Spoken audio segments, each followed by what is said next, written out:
thing or not, it is definitely in here. So therefore, when you look at this overall picture, I think it's quite interesting. And I'm sure the rider as a caveat that Alan would like to apply is that the criteria for judging US elections, of course, cannot be applied blindly here. The system is completely different, is fundamentally different. We do not have a single point precedent that we are going to vote for. We vote for a party that nominates a candidate. Often the candidate is not known, sometimes the candidate is known. And therefore, I think an exercise on similar grounds in academics to look at some of these aspects would be very, very interesting to do. And I think there are very many senior leaders here who have the vision and the experience to look at it very seriously. So with these few comments, may I announce if you have received the questions, maybe we can sift a few of them. Sunila Betty, you can sit and then... No, I prefer. I think he has the honor to sit and talk. No, I'll stand. Oh, you stand. There's a famous movie in America called Butch Cassidy and the Sundance Kid about these two Western gunslingers. And the Sundance Kid is the best shot in the West. He's the most accurate, fastest shot, but he can't hit anything standing still. It's got to be moving. Same with me. I've got to be moving. I can't hit anything if I'm sitting down.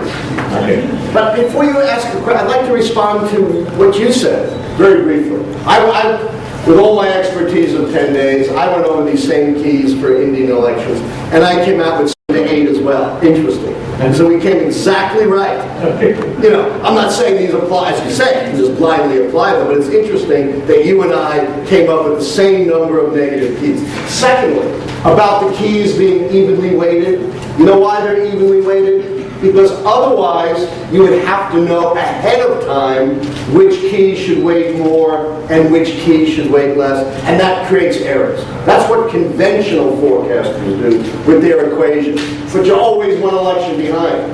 But by having them weighted equally, you don't make those mistakes. Plus, it's easy to understand.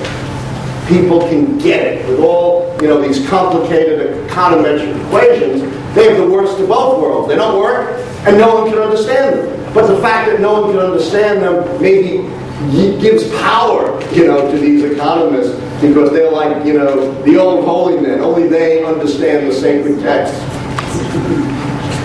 So Alan, here is the first question. Does Romney really have a chance in the general election without the full support of the right-wing media machines? Yeah. I refer to your lecture about the role of the media. It's a great question. The right-wing media is very strong in America. And, of course, according to my keys, it doesn't matter. What the media does. They do not. The media is important because it conveys views and ideas, but they don't determine, according to the keys, the election outcomes. Now, the most famous right-wing media in America, of course, is Fox News, which has been in a lot of trouble because of scandals. But we have other right-wing media as well.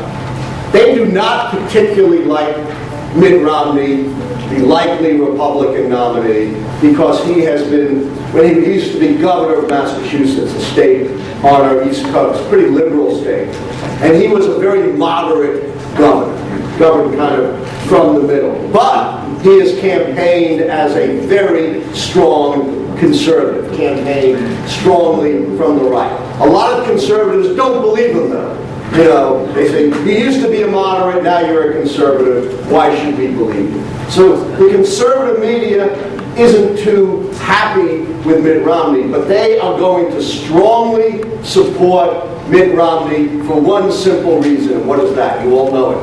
Who do they hate? Barack Obama. So, they loathe Obama more than they distrust Mitt Romney. So there will be solid right-wing media support behind Mitt Romney because they're so anxious to boot Barack Obama out of office. So they can love Mitt Romney for the enemy he has made. That question was from Abhilesh Shah. If you can raise your hand. Oh, that's good. Okay. The next question is from Vivek Trivedi. Could you please raise your hand over right there? Okay. The question is, why has no woman ever been elected as president of the U.S.? Great question. Let me say, we have elected an African-American president, which was a big surprise because most Americans thought it would be a long time before we'd elect an African American.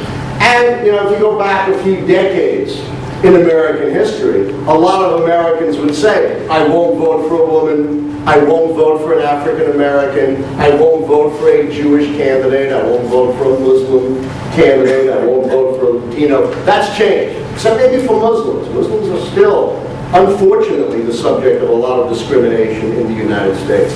But with respect to most groups, most Americans say, I don't care, the race, religion, or sex, I'll vote for the most qualified.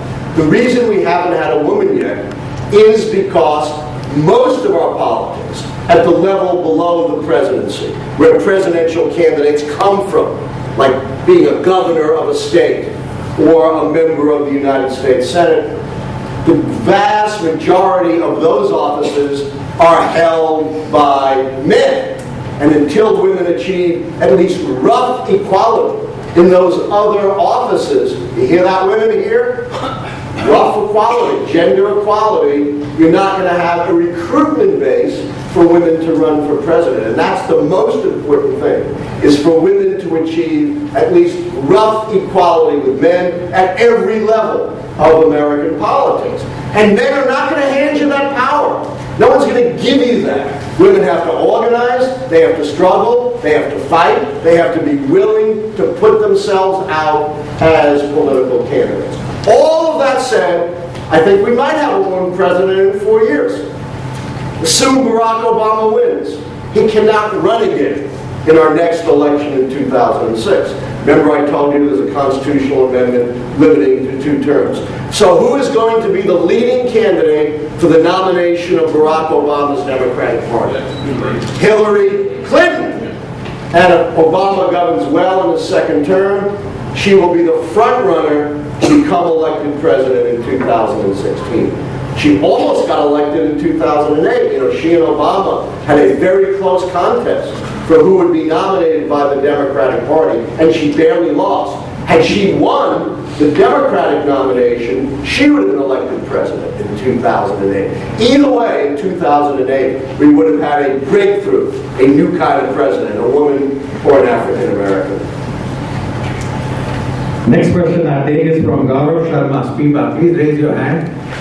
Right at the back on the left. Is your base of keys, are your keys based on the assumption that the majority people are able to judge the performance of the government? Absolutely. They may not be able to judge, the day-to-day performance of the government. They cannot tell you the details of domestic or foreign policy. But the keys are the big things. You can't miss what's going on in the economy. You can't miss that the Obama administration got rid of Osama bin Laden. You can't miss the fact that Bill Clinton was having sex with Monica Lewinsky. So these are the big picture elements that don't require the kind of detailed knowledge of policy and administration that most ordinary Americans don't have. I'm sure most ordinary people here in India don't have as well. But even ordinary people can judge the big picture. And that's what the keys are all about. The next one is from Mr. P.K. Bansal. The question is, why have Republicans not been able to put a stronger candidate than Mitt Romney? Well, it's really interesting. They didn't have a stronger candidate running than Mitt Romney. A lot of the stronger candidates, perhaps, you never know, decided to sit out, like Governor Christie of Massachusetts or Jeb Bush, the brother of former President George W. Bush, sat out this campaign. In part, I think, of course, because they read the keys. Right? And they knew this was not going to be a promising Republican year. There were a lot of promising candidates. There were 10 candidates. And it came down to Mitt Romney. But a lot of the candidates, you ever hear the expression flamed out, exploded, popped? A lot of the candidates simply flamed out. They proved they were not ready to perform on the public stage. One of the most prominent candidates was a big businessman. He was an African-American Republican, which is very rare. His name was Herman Cain, and it looked like he might get the nomination. He was charismatic, where Romney was not, but guess what? Turns out he was accused by lots of women, very credibly, of sexual harassment. Forget it. No chance when that kind of thing happens. Another promising candidate was the governor of Texas, the home state of the Bushes, Rick Perry. And he flamed out because he stumbled in all the debates. He couldn't even remember his own policies.